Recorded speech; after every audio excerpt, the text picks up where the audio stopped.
கடைக்கார்ட்ட கேட்டிங்களோ? Okay.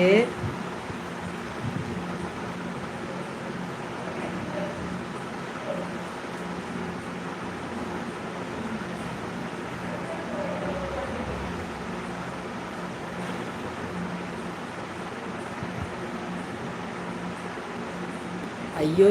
என் ஜீவனை எடுக்காதன்னு ஓ! நீங்கள் வந்து நான் நாகர்கோவிலேருந்து எப்படி வர வேணும்னு கேட்டிருக்கீங்க. அவர் ஐயோ என் ஜீவனை எடுக்காத அப்படின்ட்டு இருக்காரு. அவர் அப்படி சொல்லக்கூடாதுல்ல, அது தப்புல.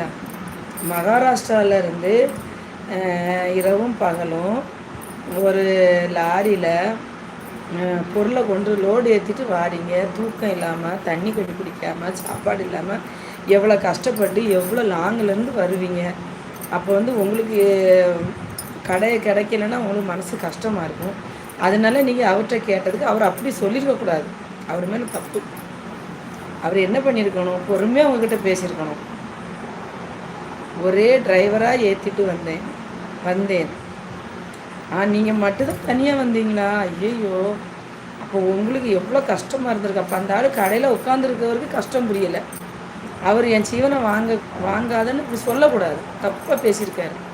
அவர் கரெக்டான லேவே சொல்லியிருக்கணும்.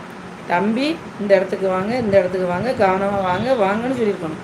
என் ஜீவனை எடுக்கான்னு சொன்னது ரொம்ப ரொம்ப தப்பு. அந்த ஆள் நானாக இருந்தால் அவரை நல்லா சத்தம் போட்டிருப்பேன்.